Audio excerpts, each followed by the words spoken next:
parents both have arts, and I know what you're thinking. It's not a medical condition. It's just a figure of speech. My parents. So my dad's a teacher, just retired. A religion teacher actually. My mom is a teacher. She works with developmentally handicapped kids, and yeah, she's been doing that for a while. And so my parents are both really caring people, and I think that that's kind of important for you guys to want to know me. And yeah, okay. So where am I from? Grew up in Metcalfe, Russell. Kind of bounced around the two towns. Um, yeah, my upbringing pretty normal. I have a twin brother. Played a lot of hockey growing up. Um, when I was looking back, I was like, I was a boring kid because that was kind of really all I did. Just like road hockey in the summer, ice hockey in the winter, and I don't even really remember much else about my childhood. Just playing hockey, which was great. Like that's privilege, right? That's a good thing. Um, when I was, I don't know, like, sorry, uh, when I was like 8 or 9, I think, I was really well. I was hyper my whole life. I still am pretty chatty, and my mom brought me to a doctor, and I got put on. I got diagnosed with ADHD, and I got put on like medication when I was really young, and it made me feel different. And that was the first time I felt like, I don't know, like just like I didn't fit in, and like I had this thing about me that other people that was abnormal that other people didn't have, and yeah, so it made me feel different. That was the first time I really remember feeling different. And then I'm gonna kind of skip forward here to high school because not a whole lot happened between that's really noteworthy. Yeah, so high school started really like when you're going through puberty and stuff. I started really feeling like the anxiety to, or not the anxiety, but the pressure to fit in, the pressure to impress other people, the pressure to just kind of be part of a crowd and to be accepted. And it's hard to do when you don't really know who you are and you're just trying to like be who other people want you to be, which is what I feel like I did for a long time. And sorry. Yeah. Okay. Yeah. And then I guess that. So what I was leading into was the pressure that I was feeling there. Kind of just made drinking or like socially drinking sort of a no-brainer, and people are doing it around me. And when you're that age, I don't think you know that you're an alcoholic or that you're an addict. So I just started doing it and thinking it was just fun and it was just normal. And I guess I was getting a different effect than other people were. I didn't really know that I was in pain until it was relieved, right? Like I just felt like, maybe I was a little different, but I wasn't that much different, or like I wasn't dealing with that much. But I was really feeling less than. I was really feeling like just unworthy. But I was assuming that other people were feeling this kind of thing, but I didn't. Wasn't something I was talking about when I was younger. Um, yeah, so drinking progressed through high school. As you get older, you get more access to it. You get money if you're working, or manipulating your parents, whatever you're stealing, which I was doing all of. And I'm really glad my mom's not here, by the way, because I don't. There's some stuff I don't want her to hear, but that I was just gonna drop on her. Anyways, yeah. So I I started drinking in high school, and then it wasn't that abnormal because I didn't have a lot of money, and I also didn't have that many. Getting into the later years of high school, drugs started coming around. I started using drugs, and I really just felt like I liked this. And I would skip school and I would hang out with kids that were graduated already, and I was using drugs at their pace, and I was drinking at their pace, and I thought, and that was where I was fitting in. Like that was where I was the first times I was feeling like accepted, and like I was cooler, like I was part of something. And yeah, but it was a dangerous thing to be a part of. It was a dangerous thing to be connected to, because it was ultimately it was from other things, and I wouldn't go back and change anything because I'm here today. But yeah, it was, looking back, it was a dangerous thing to be part of. Um, let's see.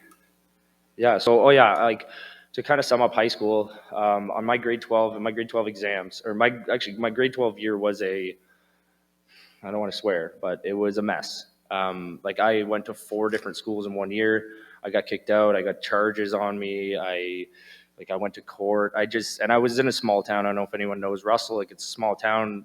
Like the reputation travels really fast, faster than I could, make up for. And yeah, so everyone found out who I was and what I was about, or they found out what they thought I was. And I was doing drugs. Like I was high for some of my grade 12 exams. Somehow I graduated. I think that part of that pressure I was talking about was pressure to graduate. My parents were teachers. They really wanted me to do well. And so I did everything I could to pass my exams. And I don't know if doing drugs to pass them was part of that, but I passed and whatever. Like that's part of my story. So after high school, my mom kicked me out. She was done with my crap. I was drinking a lot and I wasn't making any money and I wasn't helping around the house. And I was stealing money from her. I stole her car and I crashed into a ditch. And the list goes on. There was a lot of stuff that I did. And I'm smiling about it because that's all I can really do right now. It's try and have a good attitude about it. Me and my mom are close now. We're good. And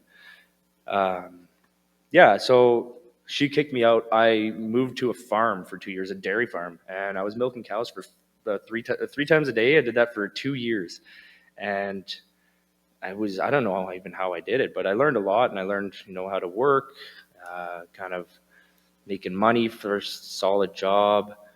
Didn't stop me from drinking. I definitely had more money than I was used to, and I didn't know how to handle it, but I was working a lot, so that was keeping me away from it. But then, that came to an end. I was like, what am I doing with my life? I'm not going to be a farmer. Like, I'm just not going to be a farmer. I don't know if I just couldn't see myself doing it, right? But I was doing it, and I love animals, so that was, I think, part of why I stayed and why I did it. But yeah, so then I learned how to weld there, and I thought, okay, welding, that's what I'm going to do. And so I went to college, and uh, when I got to college, it was like, oh, like, I'd seen a lot of movies, talked to people. Like, that's when you're free, right? That's when you can like experiment and it's okay. But I, at that age, at 17 or at 18 or 19, I knew it was a problem. I knew I couldn't consume or like drink safely. Like, I was always up the last. I was the last one up. I would be drinking the warm beers in the morning. Like, it was sad. I was not doing the regular party scene. I was just going overboard. I don't know what I was masking. Um, but anyways, so I went to college. It was a nightmare for me because I worked during the week to pay for school. My like I kept doing it, and I would go to class in the morning, feeling the best, and I just skimmed through, and I got to the end of college, and on my final exams, I didn't show up to one of them. Uh, and if you don't show up to it, you fail. So I failed it, and I was so embarrassed and it felt so painful that I just like ran away from it. I could have went back the next semester and did it, but I just carried it as a failure oh, I'm getting a warning. Oh boy, I gotta wrap this up quick. Okay, yeah, so I went to college. I failed on my last exam. Um, Anyways, I went to rehab before. Now I'm really skipping. Okay, so I went to rehab like 4.5 years ago. It was a 1 month program, sobriety house. Great people there. I learned a lot about recovery. I tried my best to carry it with me. I did not do the steps. I didn't really invest in the program. I just didn't take it seriously. And I fell on my face, chronic relapsed for like 3.5 years, got into opiates, overdosed a couple times, scared the life out of my mom, connected from my entire family, tried to commit suicide.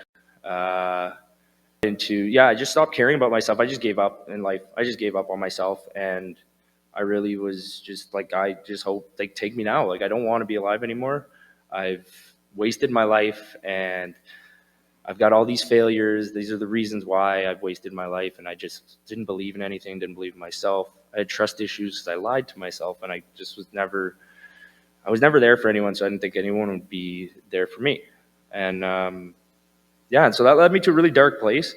I went to detox, like the detox center in Ottawa 7 different times. It turned around though because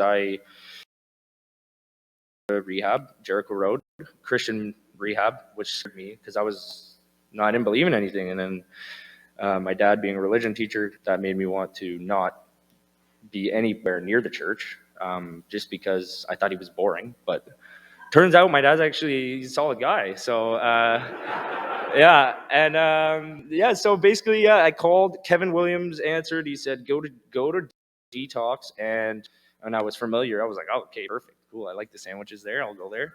And yeah, so I went to detox, and I knew I was getting in somewhere, and so I was like, I was home, like I had nowhere to live. Skip live. I was like, I just have to have a place to live. Like that's all I need. And I was like, I'll avoid the God thing. I'll avoid the God thing. That didn't turn out well. Um, so I think I found a process of elimination. I tried all the other routes. I tried to do things my own way, and it didn't work.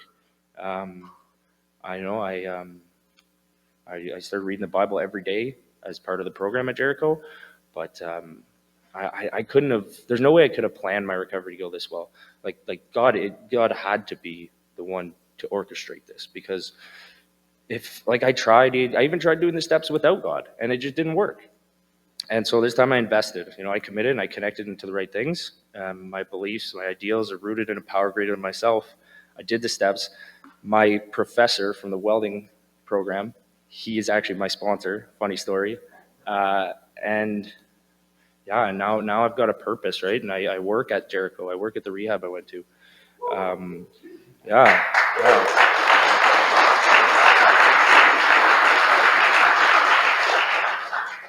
Man, 10 minutes is so fast. But yeah, I've worked the steps. I do work the steps. I have sponsees. Like I like my life today.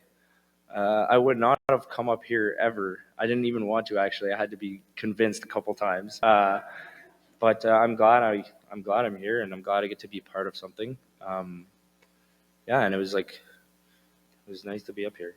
That's definitely been 2 minutes.